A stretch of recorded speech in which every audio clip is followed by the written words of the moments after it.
ఈ పండుగ కార్యక్రమంలో శిల్పారామంలో పాల్గొన్న రైతు సోదరులతో పాటు తెలంగాణ నలుమూలల రైతు వేదికలో ఈ పండుగ కార్యక్రమాన్ని వీక్షిస్తున్న లక్షలాది మంది రైతాంగ సోదరులకు మనస్ఫూర్తిగా అభినందనలు కృతజ్ఞతలు తెలియజేస్తున్నా. రైతు సోదరులారా, ఈనాడు తెలంగాణ రాష్ట్ర ప్రభుత్వం డిసెంబర్ 7, 2023 నాడు ప్రజాపాలన బాధ్యత చేపట్టినప్పుడు 30 నెలల పరిపాలనలో ఎదురవుతున్న సమస్యలు, వాటికి చూపిస్తున్న పరిష్కారాలు, ఈ 30 నెలల్లో రైతు సంక్షేమం కోసం రైతును తలెత్తుకొని ఆత్మగౌరవంతో బ్రతికే విధంగా వ్యవసాయం దండగ కాదు, వ్యవసాయం అంటే ఒక పండగలా ఈనాడు తీర్చిదిద్దాలి అని మన ప్రభుత్వం సంపూర్ణంగా ప్రయత్నం చేస్తుంది. ఇవాళ కొన్ని అంశాలు వేదిక మీద ఉన్న మా ఆడపడుచులు, మా అక్కలు, మా చెల్లెండ్రు చాలామంది చదువుకున్న వాళ్ళు ఉన్నారు. మా యువమిత్రులు ఒకప్పుడు పంచగట్టుకొని వ్యవసాయం చేసే కాడి నుంచి పాయింట్ షర్ట్ వేసుకొని వ్యవసాయం దాటి ఈరోజు సూట్ వేసుకున్న సోదరులు కూడా వ్యవసాయ పనుల్లో నిమగ్నమవుతున్న సందర్భంలో కొన్ని అంశాలను మీ ముందు ప్రస్తావించాలని ఈరోజు నేను భావిస్తున్నా.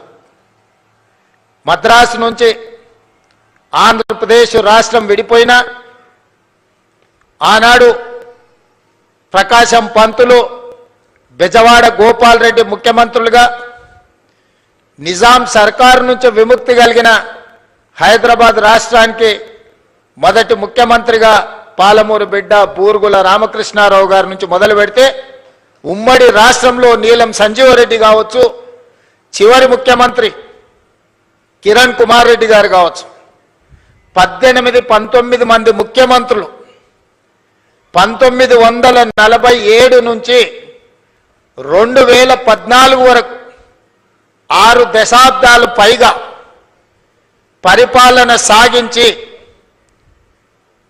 మన రాష్ట్రం మీద, రాష్ట్రం విడిపోయినప్పుడు తెలంగాణ ప్రజలకు అప్పు ఇచ్చింది 69,000 కోట్ల రూపాయలు. దాదాపుగా 60 ఏళ్ళు 18-19 మంది ముఖ్యమంత్రులుగా బాధ్యతలు చేపట్టి తెలంగాణ రాష్ట్రం ఏర్పడే నాటికి మనకిచ్చిన అప్పు 69,000 కోట్ల రూపాయలు అక్షరాల. జూన్ 2, 2014 నాడు ప్రత్యేకంగా ఏర్పడిన తెలంగాణ రాష్ట్రం యొక్క అప్పు 69,000 కోట్ల రూపాయలు. జూన్ 2, 2014 నాడు కల్వకుంట్ల చంద్రశేఖరరావు గారు పెద్దలు తెలంగాణ రాష్ట్ర ముఖ్యమంత్రిగా బాధ్యతలు చేపట్టి డిసెంబర్ 7, 2023 నాడు ప్రజాపాలనలో ప్రభుత్వాన్ని ఏర్పాటు చేసిన తెలంగాణ రాష్ట్ర 2వ ముఖ్యమంత్రిగా నాకు బాధ్యత అప్పజెప్పినప్పుడు ఈ రాష్ట్రం యొక్క అప్పు 8,11,000 కోట్ల రూపాయల అప్పు.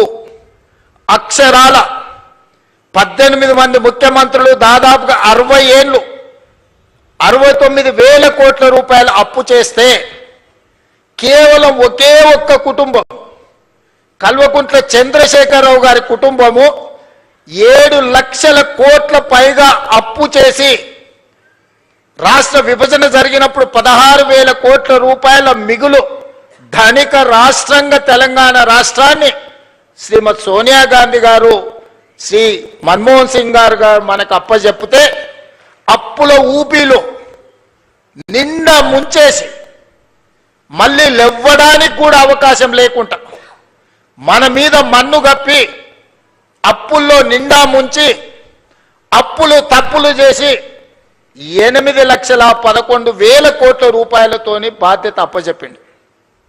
ఎన్నికల సందర్భంగా 6 లక్షల కోట్ల రూపాయల అప్పు ఉందని మేమంటే కాంగ్రెస్ అబద్ధాలు చెప్తుంది, 4 లక్షల కోట్ల అప్పు కూడా లేదని బుకాయించే ప్రయత్నం చేశాడు. సరే అరాకొరా ఏమైనా చంద్రశేఖరరావు గారు అప్పు చెప్తుండేమో అని బాధ్యత చేపట్టిన తర్వాత ఆర్థిక మంత్రిగా బాధ్యత తీసుకున్న బట్టి విక్రమార్క గారికి మొట్టమొదటి మంత్రివర్గ సమావేశంలో నేను ఒక మాట చెప్పిన, మంత్రులందరి అనుమతితో, అసలు పూర్తిగా మన రాష్ట్రం ఎంత అప్పు ఉంది, ఏ విధమైన అప్పు ఉంది, ప్రభుత్వం ప్రత్యక్షంగా తెచ్చుకున్న అప్పేంది, వివిధ కార్పొరేషన్ల మీద తెచ్చుకున్న అప్పేంది, వివిధ శాఖల మీద తీసుకొచ్చిన అప్పేంది, ఎన్ని రకాల అప్పులు తెలంగాణ రాష్ట్ర ప్రభుత్వం మీద ఉన్నాయో లెక్కలు తీయండి. ఆర్థిక శాఖలో పనిచేస్తున్న అధికారులను పిలిచి కూర్చోబెట్టండి.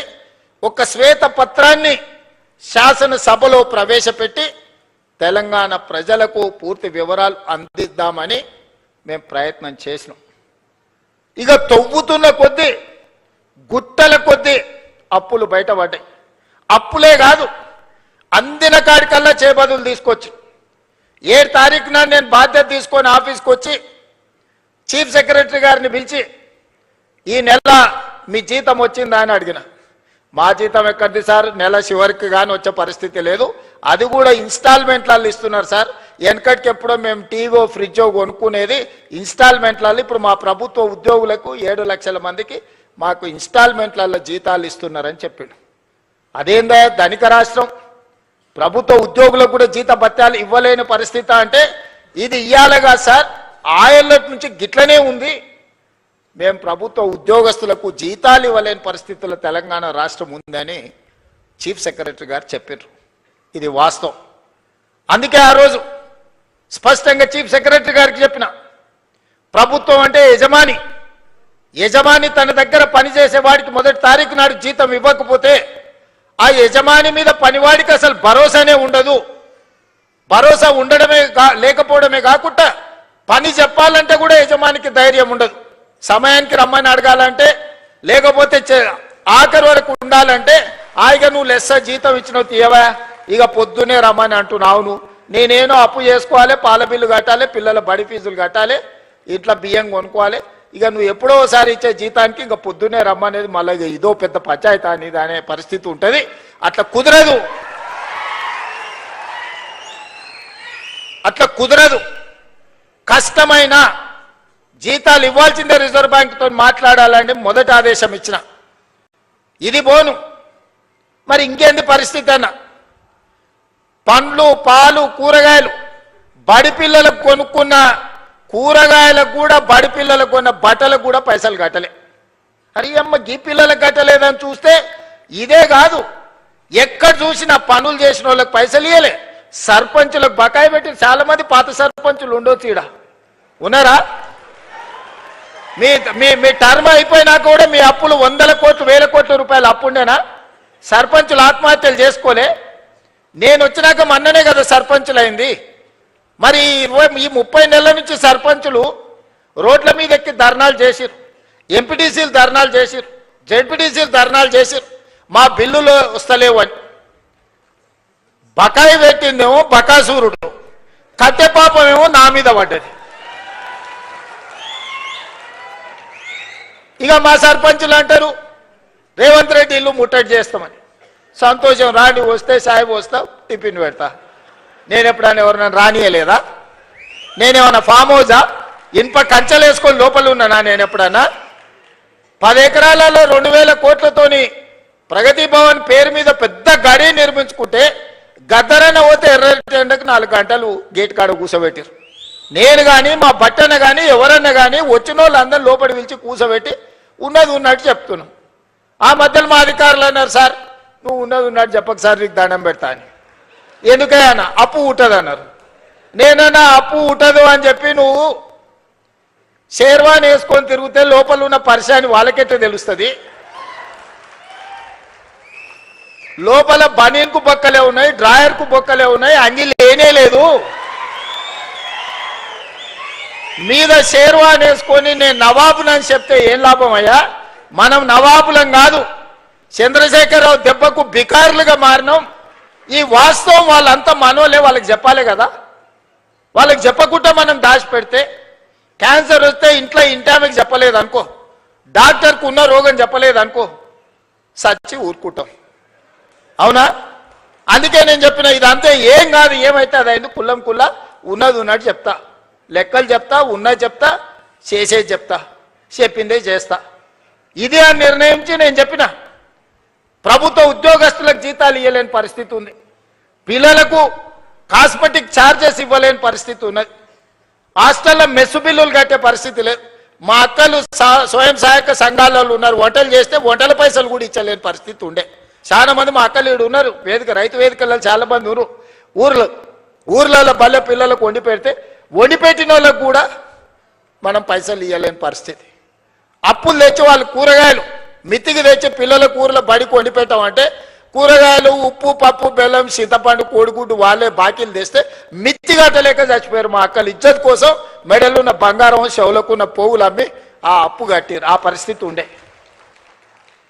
ఇట్లాంటి దివాలా తీసిన సంసారాన్ని అప్పుల పాలు చేసి ఏం అర్థం కాకుండా గందరగోళం చేసి అప్పులు చేసుడే కాదు, అడ్డగోలుగా తప్పులు కూడా చేసాడు. ఏడిపోయినా ఇజ్జత్ లేకుండా ఢిల్లీకి పోతే ఇజ్జత్ లేదు, గల్లీకి పోతే ఇజ్జత్ లేదు, పక్క రాష్ట్రానికి పోతే ఓయమ్మ ఇటు తెలంగాణలో ఇంతో మాట్లాడితే ఏం అడుగుతాడో అన్నట్టుగా తప్పించుక తిరిగే పరిస్థితి ఉండే.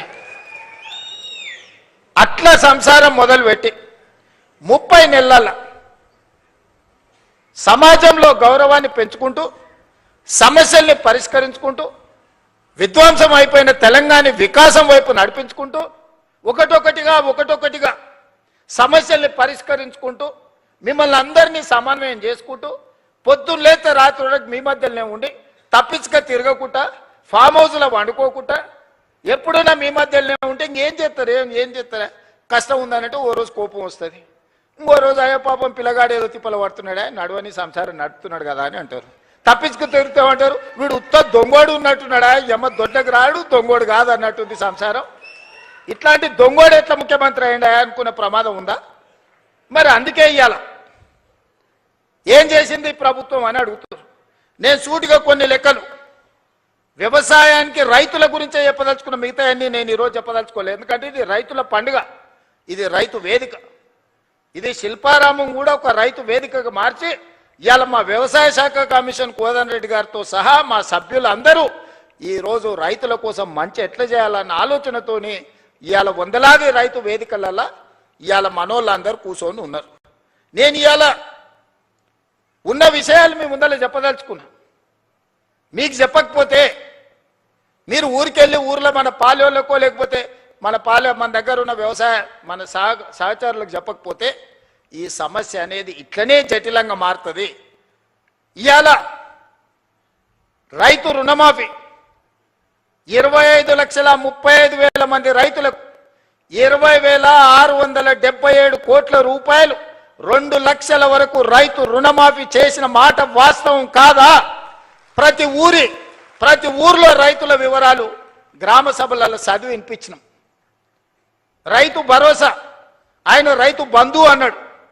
ఆ రైతు రాబంధు మీకు బకాయి పెడితే ప్రభుత్వం వచ్చిన ఎంబడే నెల తిరగక ముందే 7,000 కోట్ల రూపాయల పాత బకాయిలు మేం చెల్లించినాం. రైతు రాబంధు మీ నెత్తి మీద పెట్టిపోతే నేను వచ్చి కట్టిన ఒడ్లు సివిల్ సప్లైస్ కార్పొరేషన్ కొని బకాయిలు పెట్టిపోతే ఉత్తమ్ కుమార్ రెడ్డి గారు వచ్చి ఈరోజు ఆ ఒడ్ల పైసలు ఆనాడు 2023 నాడు మీకు చెల్లించడం జరిగింది.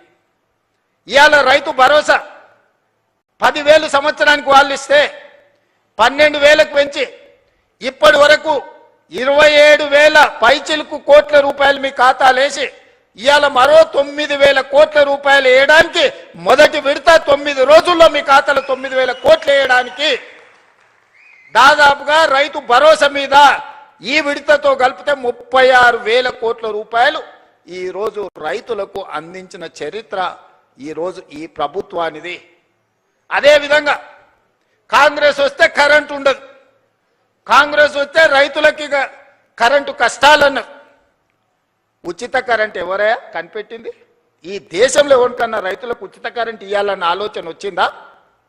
ఆనాడు డాక్టర్ వైఎస్ రాజశేఖర రెడ్డి చేవెళ్ల నుంచి ఇచ్చాపురం వరకు పాదయాత్ర చేసినప్పుడు తెలంగాణ రైతాంగం అందరూ కాలిపోతున్న మోటార్లు, పేలిపోతున్న ట్రాన్స్ఫార్మర్లు చూపించి మా రైతుల కన్నీళ్లు తీరవాలే. తెలంగాణ వ్యవసాయం మొత్తం కరెంటు మోటార్ల మీద ఆధారపడ్డ వ్యవసాయం అంటే కాంగ్రెస్ పార్టీ ఎన్నికల మేనిఫెస్టోలో పెట్టి ఉచిత కరెంటుని దేశంలో కనిపెట్టిందే కాంగ్రెస్ పార్టీ. ఉచిత కరెంటు కాంగ్రెస్ పార్టీ పేటెంట్.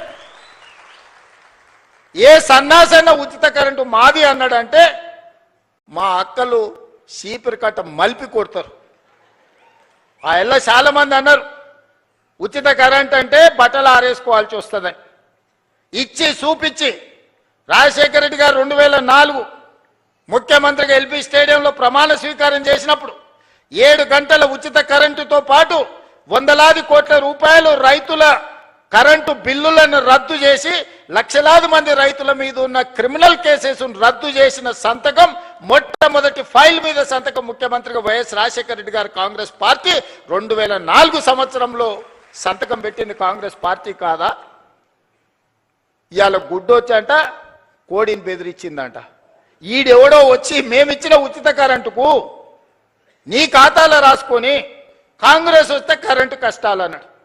ఆ ఉచిత రైతు కరెంటుకు ప్రతి నెల మా బట్టి విక్రమార్క గారు ఆర్థిక మంత్రి ఆయనే, విద్యుత్ శాఖ మంత్రి ఆయనే.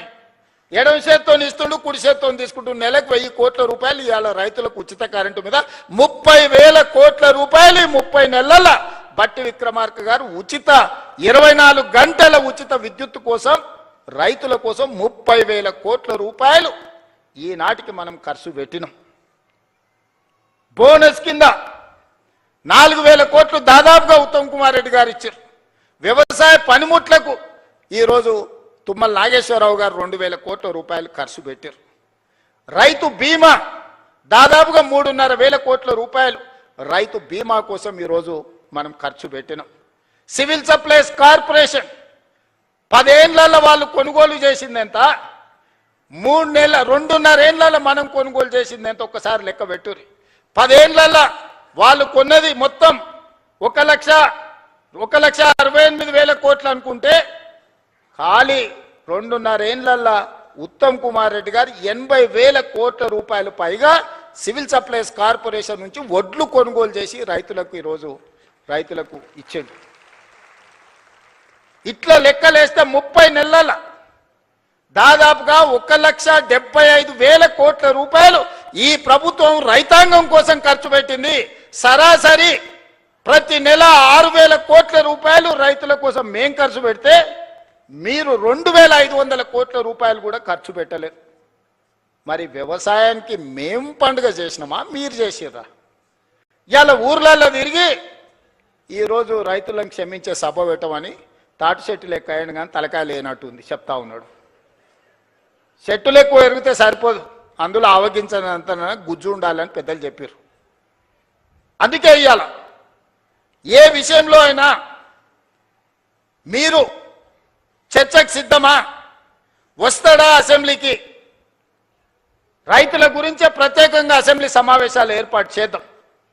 10 సంవత్సరాలు మీరు చేసింది ఏంది రైతుల కోసం, 10 సంవత్సరాలు మేము చేసింది ఏందో ఈరోజు ఆలోచన చేద్దాం. సాగునీటి ప్రాజెక్టులు కాళేశ్వరం పేరు మీద గోదావరి నదీ జలాలతోని ఉత్తర తెలంగాణను సస్యశ్యామలం చేస్తా, రంగారెడ్డి జిల్లా వరకు తీసుకొస్తని 1,50,000 కోట్ల రూపాయల అంచనాతోని గోదావరి నదీ జలాల మీద కాళేశ్వరానికే 1,02,000 కోట్ల రూపాయలు కాంట్రాక్టర్లకు చెల్లిస్తే 3 ఏళ్ల కాళేశ్వరం కట్టుడు, 3 ఏళ్ల కాళేశ్వరం కూలుడు మీరే కడితిరి, మీరే కూలగొట్టిరి. 1,00,000 కోట్ల రూపాయలు గోదావరిలో కలిసిపోయి కాళేశ్వరం కాస్త కూలేశ్వరమైంది. అంతకుముందు ఏ ఊర్లో ఎవరు కష్టపడి ఒడ్లు పండించుకున్నా, ఏ ఊర్లో ఎవరు మక్కలు పండించుకున్నా, ఏ ఊర్లో ఎవరు జొన్నలు పండించుకున్నా, ఏ ఊర్లో ఎవరు సద్దలు పండించుకున్నా, ఏది పండించుకున్నా కాళేశ్వరం నీళ్లతోనే ఈ పంటలు పండినాయి అన్నారు. మరి 3 ఏళ్లలో మేము సుక్క నీరు తీసుకోలే, కుప్ప కూలిపోయింది కాళేశ్వరం. సంవత్సరానికి కేవలం ఒడ్ల గురించే నేను చెప్పదలుచుకున్నా, 2,88,00,000 మెట్రిక్ టన్నుల ఒడ్లు పండించి తెలంగాణ రైతాంగం తమ రక్తాన్ని చెమటగా మార్చి దేశంలోనే తెలంగాణ రాష్ట్రాన్ని నెంబర్ 1 గా నిలబెట్టింది తెలంగాణ రైతాంగం కాదా? మా రైతు సోదరులు కష్టపడి రక్తాన్ని చెమటగా మార్చి పండించిన ఒడ్లు కాళేశ్వరం నీళ్లతో పండించిరని కథలు చెప్తావు కదా చంద్రశేఖరరావు గారు. ఈ కాశీ మజిలీ కథలు ఎన్ని రోజులు చెప్తారు మీరు? ఎన్నిసార్లు మోసం చేస్తారు? అందరినీ అన్నిసార్లు ఎల్లకాలం మోసం చేయలేరు చంద్రశేఖరరావు గారు. అందుకే ప్రజలు ఆలోచన చేసిర్రు, 10 ఏళ్ళ అవకాశం ఇచ్చిర్రు, చెప్పిందల్లా నమ్మిర్రు. హరికథ చెప్పు, బుర్రకథ చెప్పు, ఏ కథ చెప్తే ఆ కథ నమ్మిర్రు. ఏదో చేస్తాడేమో చూద్దాం పెద్ద మనిషి అని. చివరికి అన్ని కథలు విన్న తర్వాత గొలుసులు తెచ్చి బంధించి బకాసూరుని తీసుకుపోయి ఫామ్ హౌస్లో గట్టేసిర్రు బయటికి వెళ్ళకుండా. ఇక నిన్న మన పిల్ల రాక్షసులు బయలుదేరి వస్తాడు ఇక చంద్రశేఖరరావు రావాలని కోరుకుంటురని. ఎవడు కోరుకుంటున్నా? ఎవరికేమి ఇచ్చిర్రు? మీకంటే ఫామ్ హౌస్లు ఇచ్చిర్రు, రాసుకోనికే పేపర్లు ఇచ్చిర్రు, చూపించుకోనికే టీవీలు ఇచ్చిర్రు, దోసుకోనికే తెలంగాణ రాష్ట్రాన్ని ఇచ్చిండు. మీకు రావాలేమో చంద్రశేఖరరావు, మా రైతులకు ఎందుకయ్యా? రైతు రుణమాఫీ చేయలేదు, 1,00,000 రూపాయలని 4 విడతలని అసలు లేదు, మిత్తి లేదు. చేతిలో అప్పు, చేతిలో సిప్పని, నెత్తి మీద అప్పు మిగిలిచ్చిపోయిండు. 2 సార్లు 1,00,000 రూపాయలు రుణమాఫీ అని చేసిండా? డబుల్ బెడ్రూమ్ ఇండ్లు అన్నాడు ఇచ్చిండా? దళితుల 3 ఎకరాల భూమి అన్నాడు ఇచ్చిండా? ఇంటికో ఉద్యోగం అన్నాడు ఇచ్చిండా? 1 కోటి ఎకరాలకు నీళ్ళు ఇస్తా అన్నాడు పారిచ్చిండా? ఏం చేసిండా నేను అడుగుతున్నాను మళ్ళా రానికి? ఒక్కటి చేసిండా? ప్రతిపక్షాలు మా జోలి ఉన్నాడు ఫోన్లలో అంటే హార్టికల్చర్, అగ్రికల్చర్, ప్రాన్ కల్చర్ అన్ని కల్చర్లను సర్వనాశనం చేసిండు. ఓన్లీ తాగుడు కల్చర్ తెచ్చిపెట్టిండు మనకు. సందుల బెల్ట్ షాపులు, బుడ్డీ షాపులు తెచ్చిపెట్టిండు. ఆయల్లా మనం రైతు బజార్లు తెలిస్తే ఇవాళ బెల్ట్ బజార్లు తీసుకొచ్చి సందుల 7వ తరగతి చదివేటోని కూడా చేతులు బుడ్డి చేతులు పట్టించాడు. ఆయన సాధించిన ఘన విజయం. ఆయన దేనికన్నా బ్రాండ్ అంబాసిడర్ అంటే ఇగో దీనికే బ్రాండ్ అంబాసిడర్. వెనకటికి గింత ఉండే నాయన తాగుడు. మీరు చెప్పురు సోదరులారా, ఇవాళ 4 ఇండ్లకు బెల్ట్ షాప్ వచ్చేసింది. ఒక కిరాణం కొట్టాయన 4 ఇండ్లకు, ఈ 4 ఇండ్లు నావే, నేనే సప్లై చేస్తాను కాడికి వచ్చింది ఊర్లలో. మా అక్కలు తలకాయ కొట్టుకుంటారు, ఇంటి ఆయన గట్లున్నాడంటే వీడు కూడా గిట్ట తయారైనాయండి ఆ పిల్లగాడని. సాయంత్రం 6 కాకముందే గోడలు పట్టుకొని నడుస్తారు 12-16 ఏళ్ళ పిల్లలు. మా అక్కలకు గోస తెలవాలి. ఇంటి ఆయన ఎట్లో అట్లా మోస్తే ఇంకేముందో నా జీవితం అంటే ఇట్లా అయిపోయింది, కానీ నా కొడుకన్నా మంచోడు అవుతాడు, చదువుకుంటాడంటే పిల్లలను కూడా తాగుబోతులను తయారు చేసాడు చంద్రశేఖరరావుని చూసి. ఇవాళ ఆయన వచ్చి ఇంకా ఆయన రావాలి బయటికి, ఆయన కోసం ప్రజలంతా ఉర్రూతలు ఊతుర్రు. ఇక అయ్యగారి కోసం ప్రార్థనలు చేస్తున్నారు అని చెప్తున్నారు వీళ్ళిద్దరు పిల్ల రాక్షసులు గల్లీలో తిరిగి. ఇవాళ మీరు ఆలోచన చేయరు. 10 ఏళ్లకే బీఆర్ఎస్ పాలన, 12 ఏళ్ల నరేంద్ర మోడీ పాలన, 2.5 ఏళ్ల మా పాలన మీద చర్చ పెడదాం. ప్రతి పేదోడి ఖాతాలో 15 లక్షల రూపాయలు వేస్తానన్నాడు నరేంద్ర మోడీ గారు. ఎవరి ఖాతాలు వేసిండో లెక్కలు చూపారు. మీరు ఒక్కరి ఖాతాలో మోడీ 15 లక్షలు వేసిండా? రైతుల ఆదాయం 2 చేస్తా అన్నాడు, వచ్చిందా? సంవత్సరానికి 2 కోట్ల ఉద్యోగాలు అన్నాడు. 12 ఏళ్ళు అయింది, 24 కోట్ల ఉద్యోగాలు రావాలి, వచ్చినాయా? ఇద్దరికి ఇచ్చిండా, బండి సంజయ్కి, కిషన్ రెడ్డికి. ఇంకెవరికన్నా నౌకరు ఇచ్చిండా తెలంగాణలో? చిల్లి గవర్నర్ని ఇచ్చిండా? గల్లీలో మోడీ తీసే ఎన్నికలు ఉంటే వార్డు మెంబర్ ఉంటే మోడీ వస్తాడు అంటారు, కౌన్సిలర్ ఉంటే మోడీ అనట, సర్పంచ్ ఉంటే మోడీ అనట. మోడీ వచ్చి మోడీ తీస్తాడే? పెళ్లి పెద్దను చూపించి పిల్లని ఇస్తే పిల్లగాడు సంసారం చేయకపోతే ఎవరిని అడుగుతామే? పెళ్లి పెద్దను చూసి పిల్లని ఇస్తామా? మనందరం వ్యవసాయం చేసిన గ్రామాల నుంచి వచ్చిన వాళ్ళమే కదా. పిల్లగాడు దుక్కి దుంతాడా, లేదా వ్యవసాయం చేస్తాడా, లేకపోతే నౌకరు చేస్తాడా, వీడు ఎంత సమర్థుడు అని పిల్లని ఇస్తాం. కానీ పెళ్లి పెద్ద గట్టోడు పెళ్లి పెద్దను చూసి పిల్లని ఏమంటే చెప్పు తీసుకొని కొడతారు వాడు రేపు సంసారం చేయకపోతే. బీజేపీ వాళ్ళ గతి గట్లుంది. నిన్నమాన ఒక ఆయన వచ్చిండు, నవీనో నమోనో, ఆయన పేరు ఏందో నాకైతే మొత్తం తెలియదు. కానీ ఇంకా ఆయన వచ్చి చెప్తుండు వచ్చేది మాదే అని. ఏంది వచ్చేది మీది? పన్లీగులో పట్టించాలి. వెస్ట్ బెంగాల్ వచ్చింది వస్తాను, వెస్ట్ బెంగాల్ 15 ఏళ్ళు పట్టింది. తెలంగాణలో కూడా గదే గతి అవుతుంది మీకు. ఆడేనో మమతా బెనర్జీ గారు కాబట్టి మీ పప్పులు ఉడికినాయి. ఈడ మా వాళ్ళు అందరు ఉన్నారు, ఈయనే ఉన్నారు, దంచుతారు. అందుకే మిత్రులారా, ఇవాళ రైతులను ఆలోచన చేయమంటున్నా.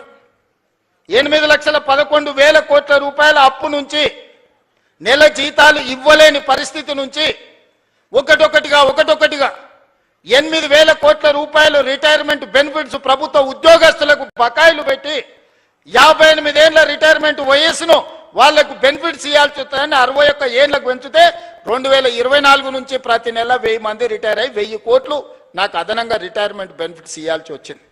ఆర్టీసీలో బంద్ పెట్టి వందలాది మంది కార్మికులు చచ్చిపోయి 100 రోజుల పైగా దీక్ష చేసి 100 మంది చచ్చిపోతే ఆర్టీసీ లాస్లో మునిగి నడవలేని పరిస్థితి, టైర్లకు ట్యూబ్లకు పంచర్లు వేసుకునే పరిస్థితి లేకుండా ఆర్టీసీ ఇవాళ ఆర్టీసీ 1000 కోట్ల రూపాయల లాభంతో నడుస్తుంది. ఇవాళ సింగరేణి కష్టపెట్టి నిలబెట్టినాం, విద్యుత్ శాఖను ప్రక్షాళన చేసినాం, ఆర్థిక శాఖ ఈరోజు కష్టపడి నిలదొక్కుంటుంది. వ్యవసాయ శాఖ గురించి నాకంటే మీకెక్కువ తెలుసు.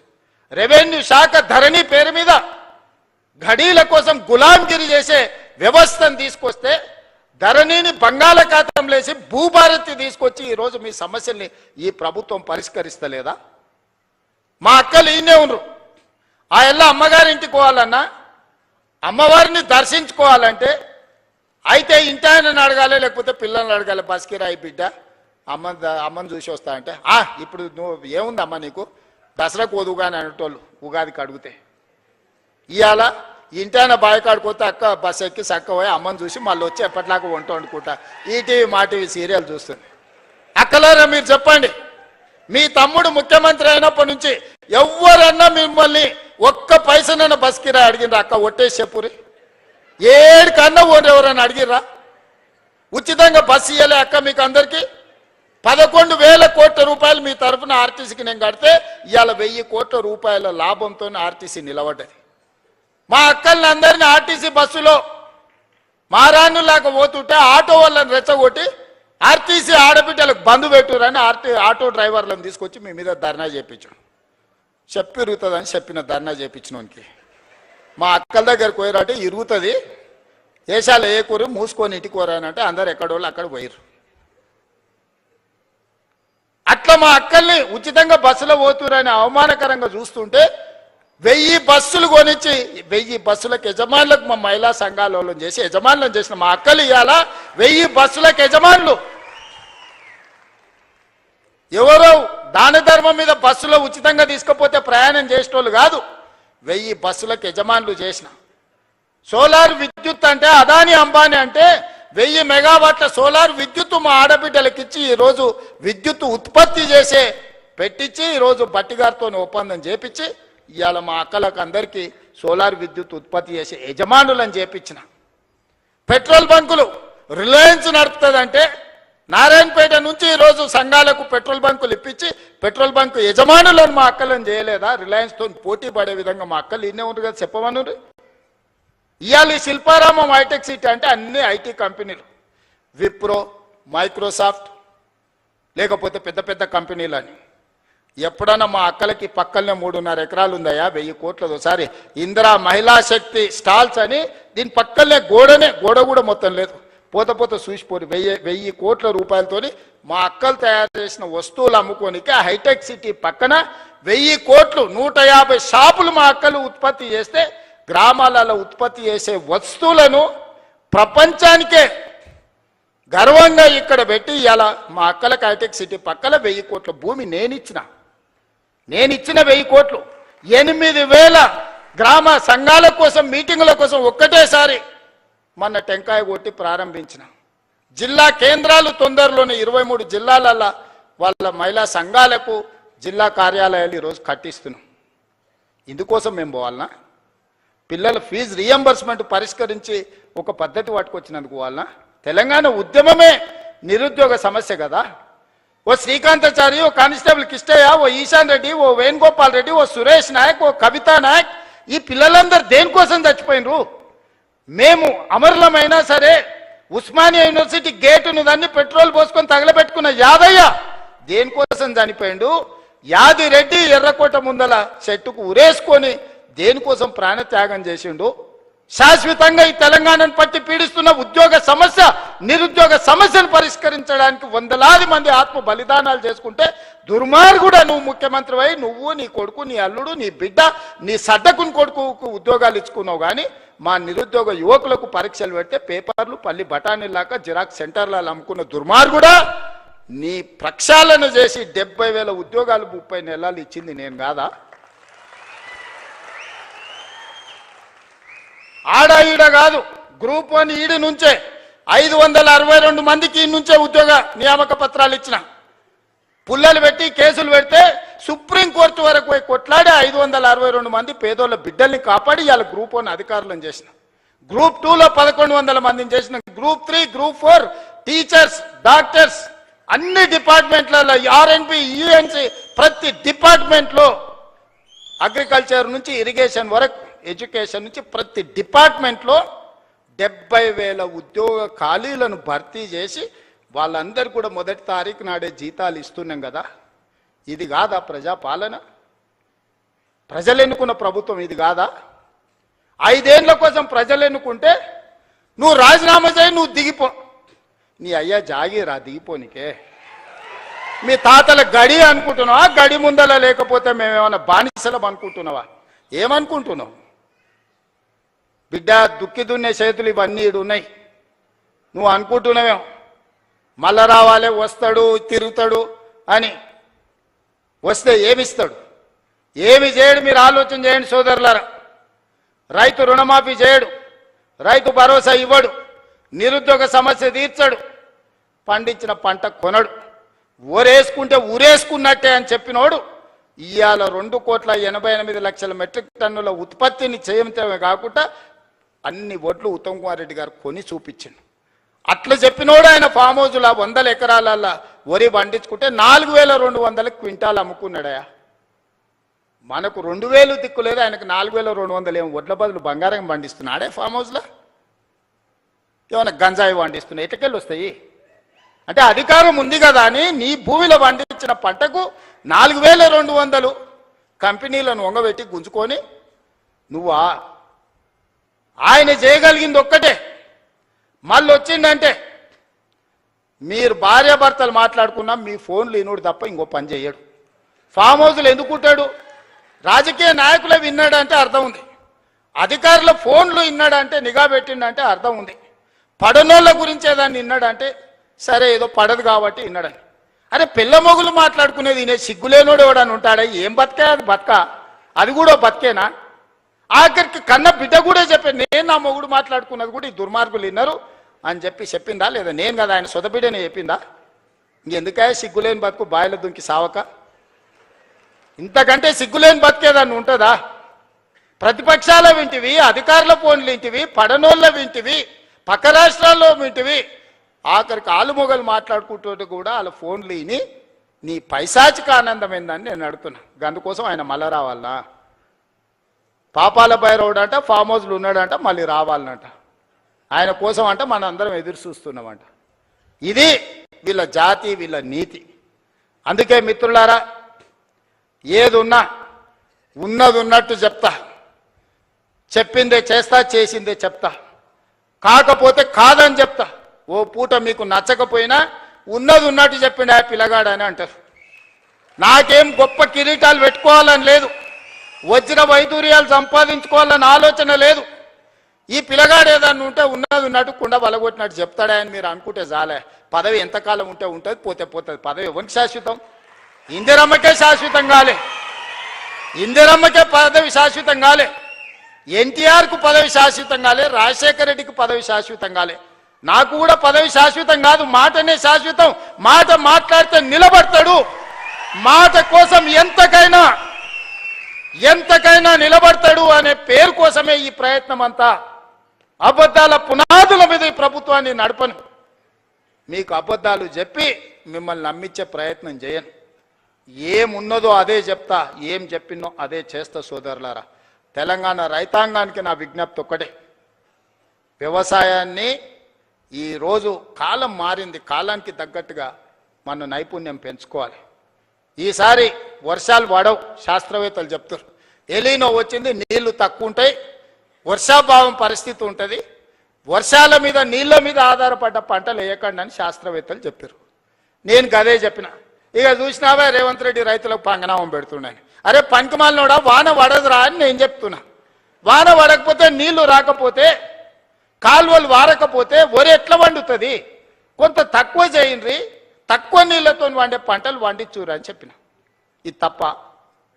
బజార్లో విలువ కలిగిన పంట సన్న ఓట్లు వేస్తున్నారు. కొన్నిసార్లు మనకు తెలియదు, మనకి ఎవడు ఏజెంట్ వచ్చి అమ్మితే గవ్వే తీసుకుంటాం. 7 రకాలకు మార్కెట్లో మంచి డిమాండ్ ఉంది. 7 రకాలు వేస్తే కొనుగోలుతో పాటు బోనస్ కూడా ఇస్తానని మా ఉత్తమన్న చెప్పిండు. ఒక మంచి మాట రైతులతో, రైతు వేదికలలో ఆ ఇత్తనాలు పెట్టి రైతులకు అందుబాటులో తెచ్చి మళ్ళీ ఏ ఓటి నకిలివి లేకపోతే అవోటి ఇవోటి మీకు మీ తలకు దాల్గిచ్చారు కదా అని ఇవాళ రైతు వేదికలలో విత్తనాలు తీసుకొచ్చి మీ అందరికీ అందుబాటులోకి తీసుకొచ్చినాం. పంట మార్పిడి చేయండి అన్నాం.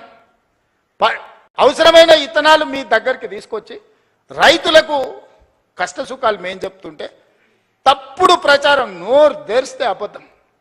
దేవుడు ఆ కుటుంబాన్ని మొత్తానికి శాపం పెట్టాడు. బిడ్డ ఒక్క నిజం చెప్పినా తలకాయ 1000 ముక్కలై చేస్తారు. మీరు మీ జీవితాంతం అబద్ధాలే చెప్పుకుంటా బతుకుర్రని ఆ శాపం ఉన్నట్టుందా? అసలు చూడు, ఒకని మించినోడు ఒకడా అని అమ్మ. ఒకనికి 100 అయితే వానికి 110 మార్కులు వేయాల్సి వస్తుంది అబద్ధాలకు. అతనికంటే గనుడు ఆచంట మళ్ళా అన్నాడు. అమ్మ ఆయనే అట్లా అనుకుంటే అంతకంటే రాటుదేలిర్రా ఈ అమ్మాయి పిల్లకు కుర్రనాయాలు ఇద్దరు. నోరు తెరితే అబద్ధాలు. బామాడుతులు అసలు ఇక పోటీ పడే అబద్ధాలు చెప్పుకుంటూ తిరుగుతారు. ఇది పరిస్థితి.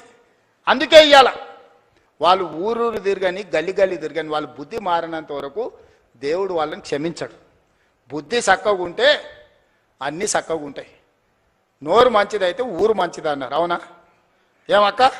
నోరు మంచిదైతే ఊరు మంచిది అన్నారు, అవునా? అత్త కోపానికి వచ్చిన కోడలు జర మెత్తగా ఉంటే ఇల్లు చక్కగా నడుస్తుంది, అవునా?